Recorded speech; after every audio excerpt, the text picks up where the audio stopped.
Hello everyone, good evening to all of you. Once again, welcome back on my YouTube channel Learn with Concept by Archana Vishwakarma. Now it's me signing in. Hope you all are good now. As you know that हमारा course 4 का series चल रहा था language across the curriculum, पाठ्यक्रम में भाषा।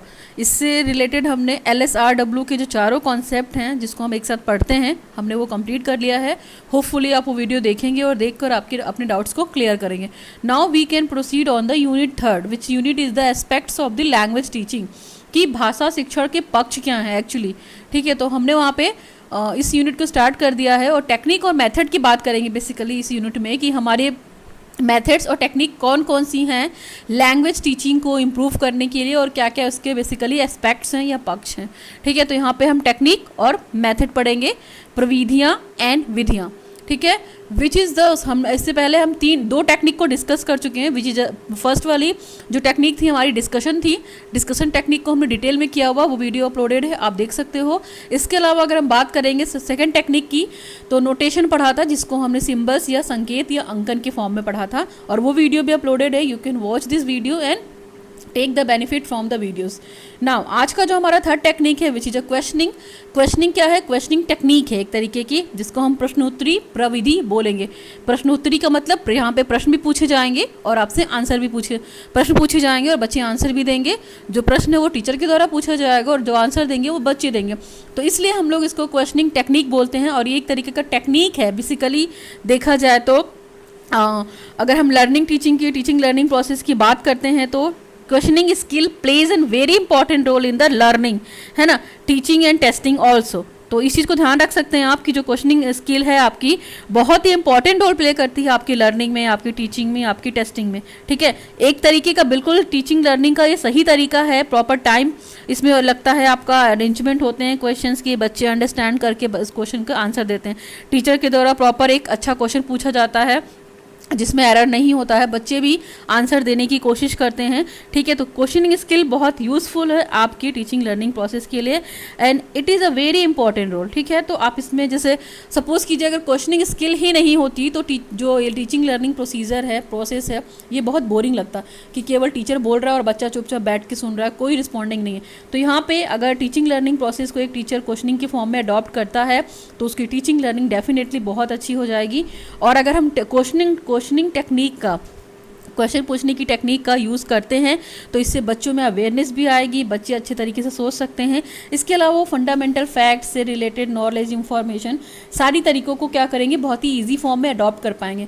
और आप ये देखेंगे कि क्वेश्चनिंग स्किल में देखिए, जब टीचर को अपना प्रोसेस इफेक्टिव बनाना है, इंटरेक्टिव बनाना है और टीचर और स्टूडेंट के बीच में इंटरेक्शन कराना है तो क्वेश्चन जरूर पूछनी चाहिए वाइल एक्सप्लेनिंग देयर टॉपिक्स। ठीक है, तो टीचर इस प्रविधि को या इस टेक्निक को अडॉप्ट करके क्या कर सकता है, अपनी टीचिंग लर्निंग के प्रोसेस को या उसका जो अध्ययन प्रोसेस है उसको वो बेटर बना सकता है।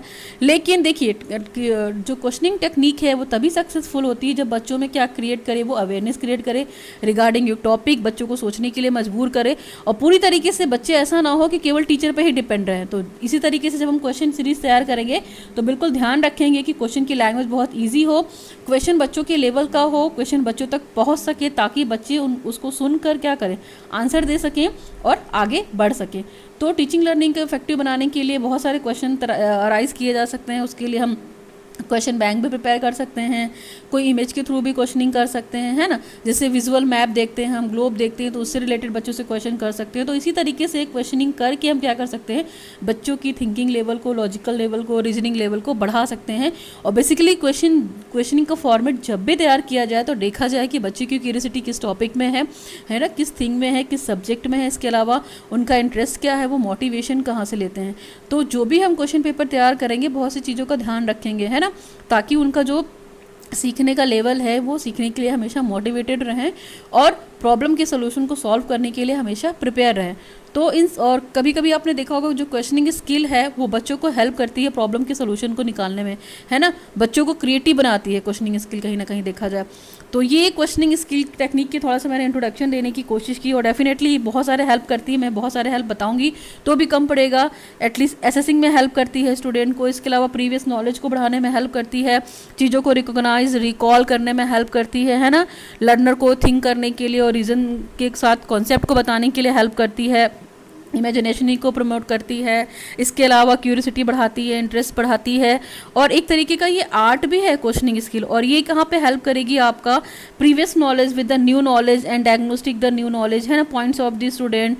तो क्वेश्चन में भी आस्क्ड यानी स्टेजेस ऑफ द टीचिंग, आप टीचिंग के किसी भी स्टेज पे क्वेश्चनिंग कर सकते हो, है ना। ये जरूरी नहीं है कि आप देखिए, अगर हम प्रीवियस टॉपिक पढ़ चुके हो, कोई नया चैप्टर स्टार्ट करने जा रहे हैं, तो टीचर क्लास में एंट्री लेते क्या कर सकता है, बच्चों से इंट्रोडक्टरी क्वेश्चन पूछ सकता है, डेवलपिंग क्वेश्चन पूछ सकता है, इवैल्यूएटिंग टाइप के क्वेश्चन पूछ सकता है। तो इससे बच्चों के अंदर पढ़ने के लिए अगले चैप्टर के अंदर बहुत क्यूरियोसिटी डेवलप हो जाएगी। नाउ अभी आते हैं अपने नोट्स पे। पर्पस ऑफ टेक्निक क्या है क्वेश्चनिंग का, पता होना चाहिए कि हम किस पर्पस से क्वेश्चनिंग तैयार कर रहे हैं या क्वेश्चन बैंक बना रहे हैं। फिर डेवलप्स द क्रिटिकल थिंकिंग, बच्चों में क्रिटिकल थिंकिंग को डेवलप करता है। Then evaluate students, prepare and check on the homework, basically बच्चों को मूल्यांकन के लिए प्रिपेयर करता है और उनके होमवर्क को तैयार करने के लिए प्रिपेयर करता है। Now review and summarise the previous lesson, हमने अभी बात की कि जब भी टीचर क्लास में एंट्री ले तो बच्चों से वो इंट्रोडक्टरी क्वेश्चन पूछ सकता है, डेवलपमेंट्री क्वेश्चन पूछ सकता है, बच्चे उसका आंसर देंगे, ठीक है। इस लेवल पे जो क्वेश्चन पूछा जाएगा वो थोड़ा सा आपकी डिफरेंट, इससे मतलब आपके जो टॉपिक आप स्टार्ट करने जा रहे हो उससे थोड़ा सा डिफरेंट हो सकता है, या क्वेश्चन को आप घुमा के पूछ सकते हो, डायरेक्टली ना पूछ कर।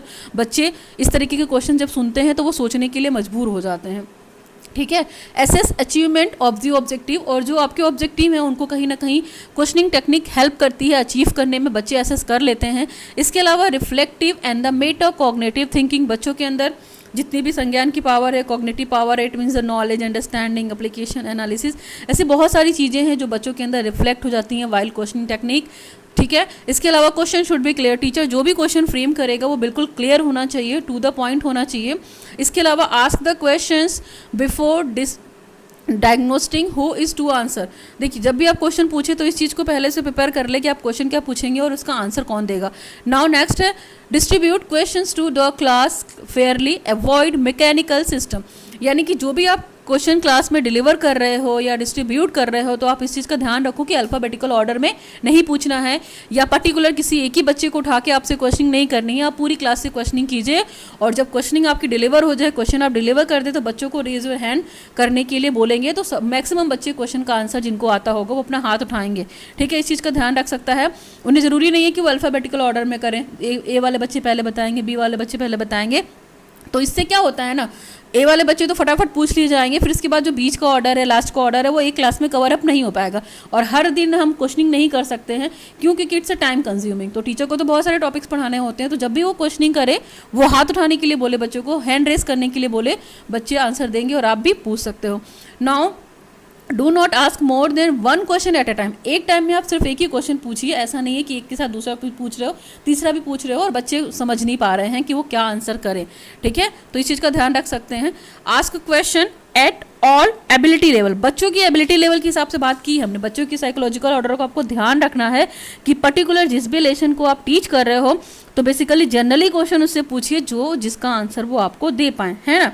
आप ऐसा नहीं है कि बच्चों के लेवल को देख नहीं रहे हो और फटाफट क्वेश्चनिंग करते चले जा रहे हो, तो इस चीज़ का भी आपको ध्यान रखना है कि बच्चे का डिफ़िकल्टी लेवल देखना है, बच्चे का लैंग्वेज देखना है कि क्वेश्चन की लैंग्वेज बहुत इजी हो, ठीक है, ये सारी चीज़ें हों। और यस और नो वाले क्वेश्चन पूछने की ज़रूरत नहीं है, क्योंकि देखो बच्चा उसमें से सीधे से कहीं से तुक्का मार के भी आंसर दे सकता है, अगर उसका कॉन्सेप्ट क्लियर नहीं है तो सीधे यस बोल देगा या सीधे नो बोल देगा, है ना। जैसे what is a molecular formula of water, ऐसे पूछिए बच्चे से, ठीक है, तो बच्चा बता सकता है H2O। इसके अलावा do you know can you tell me your name is like anyone, किसी का भी आप नाम ले सकते हो तो बच्चा उसमें यस नो बोलेगा। यस नो वाले क्वेश्चन में बच्चा सोचने के लिए मजबूर नहीं होगा, बट एक वन वर्ड वाला आंसर पूछ सकते हो आप बच्चों से, है ना। किसी की डेफिनेशन पूछ सकते हो चीज़ों को रिकॉल कराने के लिए, मान लीजिए किसी देश की पीएम का नाम पूछ सकते हैं, ठीक है। ये सारी चीज़ों के क्वेश्चन पूछोगे तो बच्चों के अंदर डेवलपिंग पावर और रीजनिंग पावर बहुत अच्छे से डेवलप होगी। Now we come to the next point. हमारा नेक्स्ट पॉइंट है use questions to help student modify their inaccurate responses.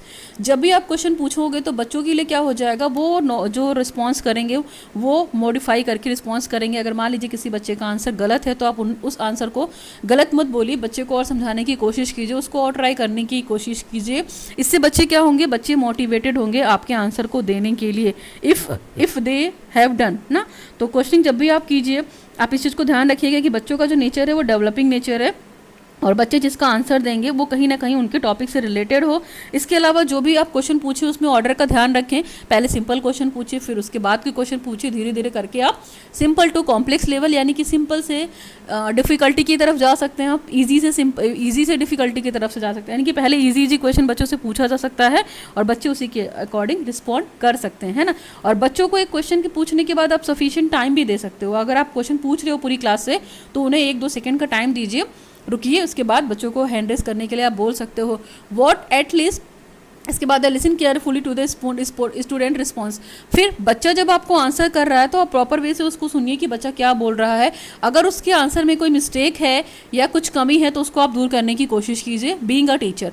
Now wait at least 3 seconds following a student response. मैंने वही बोला कि जब आप एक क्वेश्चन डिलीवर करते हो बच्चों तक, पूरे डिस्ट्रीब्यूशन करते हो क्वेश्चन का क्लास में, तो एटलीस्ट 3 सेकेंड्स तक आप स्टूडेंट के रिस्पॉन्स को लेने के लिए वेट कर सकते हो, then deliver your next question. इस चीज़ का ध्यान रख सकते हैं आप। और बच्चों को सफिशिएंट टाइम दीजिए आंसर को सोचने के लिए, ठीक है। डिफिकल्ट होगा तो वो बताएंगे, कुछ क्लूज दीजिए। अगर ज़्यादा डिफिकल्ट क्वेश्चन आपने पूछ दिया है तो ब्लैक बोर्ड की हेल्प से कुछ क्लू दे सकते हैं, कुछ एग्जाम्पल्स दे सकते हैं, उन्हें एग्जाम्पल प्रोवाइड करा सकते हैं। तो इससे भी बच्चे क्या करेंगे, सोचेंगे और सोच के आपको आंसर देने की कोशिश करेंगे, है ना। तो इस चीज़ का ध्यान रख सकते हैं। जो क्वालिटी ऑफ द आंसर होगा वो अच्छा होना चाहिए, टू द पॉइंट होना चाहिए, जो आपने पूछा है एग्जैक्टली बच्चे वही आंसर दे, इस चीज़ की कोशिश करनी चाहिए बीइंग अ टीचर, ठीक है। और जो करेक्ट आंसर आपको मिलेगा तो उस बच्चे को आप रिस्पॉन्ड कीजिए, उस बच्चे के लिए क्लैप करवा सकते हो, अप्लॉज करवा सकते हो। और जिसने गलत आंसर भी दिया है, कम आंसर भी दिया है, तो उसको आप नेक्स्ट दिन के क्वेश्चन के लिए बोल सकते हो कि आप ये चैप्टर प्रिपेयर करके आना, मैं आपसे नेक्स्ट डे क्वेश्चन पूछूंगी। तो वो बच्चा मोटिवेटेड होगा, ठीक है। और इसके अलावा बच्चे को थोड़ा सा अप्रिशिएट करना चाहिए जिसने भी राइट आंसर दिया है। तो ये बहुत सारे ऐसे पॉइंट्स हैं जिनको हम क्वेश्चनिंग टेक्निक में क्या कर सकते हैं, हम डिलीवर कर सकते हैं। इसके अलावा सोच सकते हैं, है ना। और अगर हम क्वेश्चनिंग इन क्लासरूम की बात करते हैं तो हमें क्या करना चाहिए, जो टीचर हैं बीइंग अ टीचर हमें क्लासरूम में क्वेश्चनिंग जरूर करनी चाहिए। अपना टॉपिक पढ़ाते वक्त भी, टॉपिक के बीच में भी, टॉपिक का इंट्रोडक्शन दे रहे हो तो भी क्वेश्चनिंग करो। इससे क्या होता है कि टीचर और बच्चे के बीच का इंटरेक्शन काफ़ी अच्छा रहेगा, पॉजिटिव रहेगा। वरना बेसिकली होता क्या है, लेक्चर मेथड में अगर हम बात करते हैं तो अपने टॉपिक को सिर्फ एक्सप्लेन करके चले आते हैं, क्वेश्चनिंग नहीं करते हैं। अगर आप बीच में क्वेश्चनिंग करोगे तो बच्चा क्या रहेगा, एक्टिव रहेगा आपके साथ और आपकी चीज़ों को अच्छे से समझेगा, ज़्यादा ऑब्जर्व करेगा। बेसिकली अगर हम कुछ थिंकर्स या ऑथर्स की बात करते हैं तो उनका ये कहना है कि क्वेश्चनिंग करना भी क्या है, एक तरीके का आर्ट है ना। किसी टीचिंग मेथड को अगर आपको सक्सेस बनाना है तो you have to ask the question from their students. और क्वेश्चन को हमें बच्चों को हमेशा प्रेरित कीजिए कि वो पूछें, कुछ भी पूछें, इससे बच्चों का हेजिटेशन भी दूर होगा। इसके अलावा बच्चों के मुंह से अगर कुछ निकलवाना है तो आप क्वेश्चनिंग जरूर कीजिए। अगर पहली बार में आपके क्वेश्चन को वो नहीं समझते हैं तो क्वेश्चन को और इजी लैंग्वेज में मॉडिफाई कीजिए ताकि बच्चे उसका आंसर देने के लिए क्यूरियस हों। तो टीचिंग लर्निंग प्रोसेस का बहुत इंपॉर्टेंट स्किल है, मैंने आपको बताया ही है कि टीचिंग लर्निंग प्रोसेस तब तक आपका कंप्लीट नहीं होता है जब तक आप बच्चों से क्वेश्चनिंग नहीं करते हो, ठीक है। तो क्वेश्चनिंग के लिए ध्यान रखिएगा, क्वेश्चनिंग का लेवल जो होगा वो बच्चों के साइकोलॉजिकल ऑर्डर के हिसाब से होगा। और देखिए क्वेश्चन हम पूछेंगे, बेसिकली क्वेश्चन हमको इसलिए भी पूछना चाहिए, इससे क्या होगा, बच्चे प्रीवियस नॉलेज जो पढ़कर आए हैं पार्ट, उससे उनका रिवाइज हो जाएगा। इसके अलावा उनके अंदर रीजनिंग, थिंकिंग, ये सारी चीज़ें डेवलप हो जाएंगी। और जब आप पूरी क्लास से क्वेश्चन करोगे ना तो सारे बच्चे सोचने के लिए मजबूर हो जाएंगे। उसमें से 2-4 बच्चे ही ऐसे रहेंगे जो डीएक्टिव रहेंगे या क्या रहेंगे, एक्टिवेट नहीं रहेंगे, एक्टिव लर्नर नहीं रहेंगे। बट मोस्ट ऑफ द बच्चे क्या करेंगे, आपके क्वेश्चन का आंसर देने की कोशिश करेंगे। बच्चे अपने थॉट्स को कन्वर्ट करने की कोशिश करेंगे, कोऑपरेट करेंगे। कुछ डाउट्स होगा तो अपने फ्रेंड से पूछ सकते हैं। इट मीन्स आपकी प्रॉब्लम पे वो काम कर सकते हैं। फिर टीचर्स रोल अगर हम बात करते हैं कि टीचर का क्या रोल है, कंट्रोल द ड्यूरिंग क्वेश्चनिंग, कि जब प्रश्न पूछेगा टीचर तो उसमें कंट्रोल क्या करेगा। मैंने आपको बताया कि पर्टिकुलर किसी भी एक स्टूडेंट को खड़ा करके क्वेश्चन मत कीजिए आप पूरी क्लास से क्वेश्चन कीजिए। और बेसिकली वो सारे बच्चे अपनी मेंटल एबिलिटी के हिसाब से, मेंटलिटी के हिसाब से क्या करेंगे, आपके क्वेश्चन का आंसर देंगे। किसी एक से पूछेंगे तो फिर इससे ये लगेगा ना, क्लास के बाकी बच्चों को ये लगेगा कि टीचर तुम मुझसे क्वेश्चन नहीं पूछ रही, इसलिए मैं समझूँ ना समझूँ कोई मैटर नहीं करता है। तो उससे बच्चे का जो मोटिवेशन लेवल होता है वो थोड़ा डाउन हो जाता है। तो इस चीज़ का ध्यान रखें, कतई एक बच्चे से क्वेश्चन ना पूछें। और इसके अलावा जब भी आप क्वेश्चनिंग करें तो पूरी क्लास को मोटिवेट करें। और बच्चों को डांटने वाला काम नहीं करना है आपको, कि आप ये मत बोल दो कि क्वेश्चन का आंसर नहीं आएगा तो हम क्लास के बाहर कर देंगे या तुमको पनिशमेंट दे देंगे। ये वर्ड्स नहीं यूज़ करने हैं। आप बच्चे को मोटिवेट कीजिए, बच्चे को बोलिए अगर गलत आंसर भी होगा तो कोई बात नहीं है, मैं उसको प्रॉपर वे में मॉडिफाई करके एक्सप्लेन करूँगी, तो इससे बच्चों के अंदर क्या होगा, जो उनके अंदर हेजिटेशन है वो थोड़ा सा कम होगा और बेसिकली वो क्वेश्चन पूछेंगे। और बच्चों को हमेशा क्वेश्चनिंग के लिए इनकरेज करिए, इससे आपका कम्युनिकेशन स्किल बहुत अच्छा होगा। इसके अलावा टीचर को भी लगेगा कि अगर वो पढ़कर आया है तो बच्चों के क्वेश्चन का आंसर दे पा रहा है कि नहीं दे पा रहा है, और उसने जो टॉपिक पढ़ाया है वो बच्चों को प्रॉपर वे से समझ में आया है कि नहीं आया। तो इसको आप पॉजिटिव वे में लीजिए, ठीक है। नेक्स्ट पॉइंट है, इतना सारा मैंने क्वेश्चनिंग स्किल के रिगार्डिंग बता दिया। Now we come to the advantages. देखिए हर मेथड की अपनी एडवांटेजेस और डी एडवांटेजेस होती हैं या लिमिटेशंस होती हैं। तो एडवांटेजेस में देखते हैं, it helps to develop the social skill and values among the student. ये बच्चों में क्या करता है, बेसिकली सामाजिक स्किल डेवलप करता है, वैल्यूज़ डेवलप करता है, किसके, बच्चों के बीच में। मैंने बोला कि जब भी आप क्वेश्चनिंग करोगे तो बच्चे आपस में कुछ ना कुछ डिस्कस करेंगे, तो उनके अंदर क्या होगा, उनकी वैल्यूज़ डेवलप होंगी, उनकी सोशल फीलिंग्स डेवलप होंगी, सोशल स्किल्स डेवलप होंगी, कोऑपरेटिव फीलिंग डेवलप होगी। नेक्स्ट है, it gives an opportunity to correlate the subject matter to real life situation। और जो आपने क्वेश्चन दिया है, ठीक है, बच्चों को ये अपॉर्चुनिटी देता है कि अपने सब्जेक्ट मैटर को वो रियल लाइफ कंडीशन से क्या करें, कनेक्ट कर सकें, है ना। अगर देखो, अगर हम पढ़ लिख कर अपनी एजुकेशन को या किसी भी मैटर को, कंटेंट को, सब्जेक्ट को अपनी रियल लाइफ से कनेक्ट कर पाते हैं, तो उससे बेस्ट एग्जाम्पल या उससे बेस्ट एप्लीकेशन बच्चे के लिए कुछ भी नहीं हो सकता है। और बीइंग अ टीचर आपको यही करना है कि जो भी आप लर्निंग करा रहे हैं बच्चे को, जो भी आप पढ़ा रहे हो, उसको डेली लाइफ में कैसे यूज़ करते हैं, उसको डेली लाइफ से कैसे कनेक्ट करते हैं, इसके बारे में बच्चों को हमेशा मोटिवेट कीजिए। बुकिश लर्निंग पे या किताबी ज्ञान पे हमेशा डिपेंडेंट नहीं रहना है। बच्चों को कुछ भी कंस्ट्रक्ट करने के लिए कीजिए, क्रिएट करने के लिए कीजिए, और रिकंस्ट्रक्ट करने के लिए कीजिए, और रीऑर्गेनाइज करने के लिए कीजिए। इससे बच्चे का जो थिंकिंग लेवल होगा वो बहुत अच्छा होगा। Now next point, students are more receptive and learn faster when they work together. और देखिए इस वाली स्किल में क्या होता है, अगर हम भी टेक्निक यूज़ करते हैं, क्वेश्चनिंग टेक्निक क्लास में, तो बच्चे जो होते हैं ना वो काफ़ी रिसेप्टिव होते हैं और बहुत सारे मतलब रहते हैं बच्चे, तो एक दूसरे के साथ बहुत सारा कुछ सीखते हैं, मतलब नई नई नॉलेज सीखते हैं। उन्हें लगता है कि अगर हम पहले आंसर देंगे तो टीचर मुझे वेरी गुड बोलेगी, तो दूसरे को लगेगा कि मैं आंसर दूंगा तो मुझे भी वेरी गुड मिलेगी और मेरा क्लास में नाम होगा। तो ये बच्चों के अंदर कंपटीशन आ जाता है, जिससे वो क्या करते हैं, अपने नॉलेज को बहुत तेज़ी तरीके से सीखते हैं और बढ़ाते हैं और चीज़ों को रिसीव कर ले, लर्न बहुत फास्टिंग करते हैं। लिमिटेशन का मतलब क्या है, क्या डी एडवांटेजेस हैं, it can not be use for all subject और टॉपिक्स। देखिए कोई भी मेथड बेस्ट नहीं होता है हर टॉपिक को पढ़ाने के लिए या पूरे सिलेबस को पढ़ाने के लिए। तो ऐसे ये भी मेथड है कि ये सारे सब्जेक्ट्स के लिए यूज़ नहीं कर सकते, हम सारे टॉपिक्स के लिए यूज़ नहीं कर सकते। Now it is time consuming, ये बहुत टाइम कंज्यूमिंग है, क्योंकि देखिए टीचर को जो क्वेश्चन पूछना है उसकी फ्रेमिंग उसको पहले से करनी पड़ेगी कि एक लेसन से हमारे कितने क्वेश्चन निकल रहे हैं, हम 1 बाय 1 इन क्वेश्चन से पूछ सकते हैं। तो टीचर क्वेश्चनिंग बनाएगा या टीचर क्या करेगा, अपने टॉपिक को प्रिपेयर करेगा, तो टाइम कंज्यूमिंग भी है। It involves a lot of expenditure, ठीक है, ये बहुत सारे एक्सपेंडिचर भी अडॉप्ट करेगा। इट मीन्स द कि जब वो क्वेश्चन की फ्रेमिंग करेगा तो उसको बहुत सारे क्वेश्चन बैंक मतलब क्वेश्चंस बनाने पड़ेंगे, उसमें हर तरह के क्वेश्चंस रखने पड़ेंगे, इजी, मॉडरेट, हायर, सुपीरियर, इस तरह के क्वेश्चंस को वहाँ पे रखना पड़ेगा।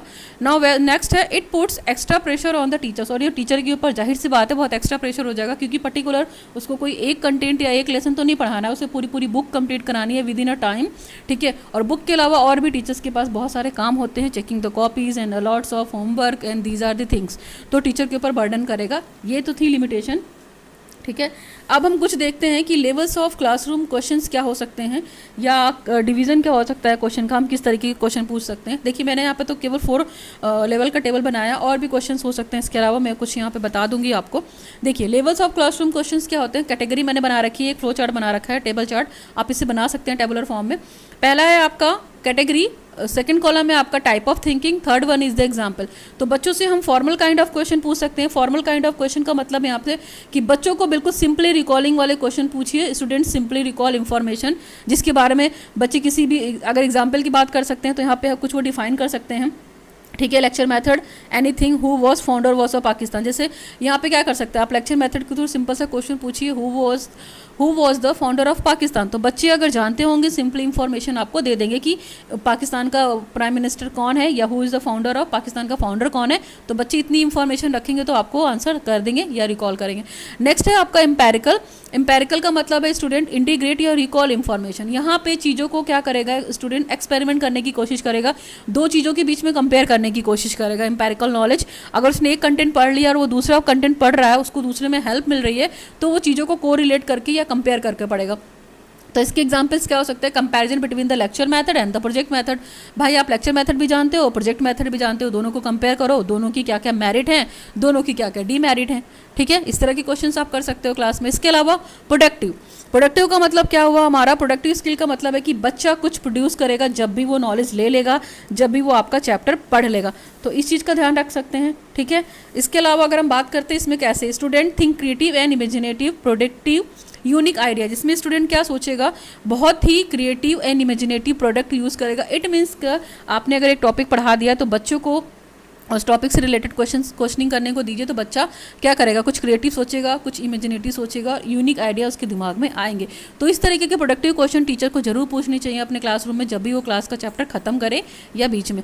नाउ इसका एग्जाम्पल क्या हो सकता है, how can we improve our literacy skills, जैसे बच्चों से हाउ वाले क्वेश्चन पूछ सकते हैं आप, व्हाट वाले क्वेश्चन पूछ सकते हैं, है ना। ठीक है, हाउ वाले क्वेश्चन में how can we improve our literacy skill, बच्चों से आप पूछिए कि हमारा साक्षरता दर कैसे इम्प्रूव हो सकता है। फिर how can we improve our understanding of English, कि हम इंग्लिश को कैसे इंप्रूव कर सकते हैं समझने के लिए। इस तरह के क्वेश्चंस अराइज कीजिए आप क्लास में, बच्चे सोचने के लिए मजबूर होंगे। या किसी भी टॉपिक को दे दीजिए आप बच्चे जिसमें सोचने के लिए मजबूर हों कि किसी चीज़ को कैसे कर सकते हैं। किसी का प्रोसीजर पूछ लीजिए, मैकेनिक्स पूछ लीजिए, मैकेनिज्म पूछ लीजिए, कंपोनेंट ऑफ रीडिंग पूछ लीजिए, मैकेनिक्स ऑफ रीडिंग राइटिंग पूछ लीजिए, बच्चे सोचने के लिए मजबूर रहेंगे। नाउ नेक्स्ट क्वेश्चन जो कैटेगरी है वो ई वैल्यूएशन, जिसको हम मूल्यांकन बोलते हैं। तो यहाँ पे बेसिकली होता क्या है, स्टूडेंट मेक जजमेंट और एक्सप्रेसिव वैल्यूज़। एक्सप्रेसिव वैल्यूज़ का मतलब कि बच्चे यहाँ पे एक जजमेंट पे आएंगे, या तो जजमेंट पॉजिटिव होगा, या तो जजमेंट निगेटिव होगा, या तो न्यूट्रल होगा। तो देखिए हम कभी भी कुछ भी पढ़ाते हैं तो बच्चे के एक इवैल्यूएशन टेस्ट के लिए असेसमेंट लेते हैं। ठीक है, असेसमेंट में क्या करते हैं हम, मिड टर्म भी ले सकते हैं। ठीक है, इसके अलावा फॉर्मेटिव टाइप का असेसमेंट होता है, समरी टाइप का असेसमेंट होता है। तो वो क्या कर सकते हैं, टीचर अपना टेस्ट ले सकता है असेसमेंट के थ्रू। ठीक, तो उसमें टीचर बहुत सारी चीज़ों को बच्चों से पूछ सकता है और पता भी लगा सकता है कि बच्चों को कितना समझ में आया है मेरे ये टॉपिक पढ़ाने के बाद, उनके बेसिकली टीचिंग लर्निंग बिहेवियर में क्या चेंज आया और उन्होंने कितनी टीचिंग कर ली है। What do you think which method is best, give your judgement. ठीक है, बच्चों से आप पूछ लीजिए कि आप इतने सारे मेथड पढ़ते हो, चाहे लेक्चर मेथड हो, डिस्कशन मेथड हो, टेक्निक मेथड हो, इसके अलावा और भी प्रॉब्लम सॉल्विंग मेथड है, डिबेट मेथड है, डिस्कशन मेथड है, लेक्चर का डेमोस्ट्रेशन मेथड है, फिर लेबोरेटरी मेथड है, मतलब बहुत सारे मेथड हैं। और आप उनसे पूछ सकते हैं कि वो कौन से मेथड, वो क्या सोचते हैं, what do you think which method is best, वो क्या सोचते हैं कि कौन सा मेथड बेस्ट है, आप अपना जजमेंट दीजिए। तो ये तो बहुत सारे टाइप्स ऑफ क्वेश्चन थे, लेवल ऑफ क्वेश्चंस थे। ठीक है, एक दो लेवल और हो सकता है जिसमें हम बच्चों से पूछ सकते हैं उनके जो मेमोरी बेस्ड क्वेश्चन होते हैं, हु, व्हेन, व्हाई और ये सारे। ठीक है, इसको बच्चों से कंसीडर कर सकते हैं, मैंने यहाँ पे मेंशन नहीं किया बट आप याद रख सकते हैं, ये 4 फॉर्मल थे इसलिए मैंने पूछ लिया। इसके अलावा जो थॉट होते हैं, थॉट वाले क्वेश्चन, जैसे हम पूछ सकते हैं कि जो मैंगो है do not grow in England, why mangoes do not grow in England, England में मैंगो क्यों नहीं होते हैं, तो बच्चा इसका आंसर सोचेगा। ठीक है, why Pakistan invaded in India, ये सारे क्वेश्चन आप पूछ सकते हैं ताकि बच्चे क्या होंगे, अपने थॉट्स को कन्वर्ट करने के लिए या सोचने के लिए प्रेरित हो सकते हैं।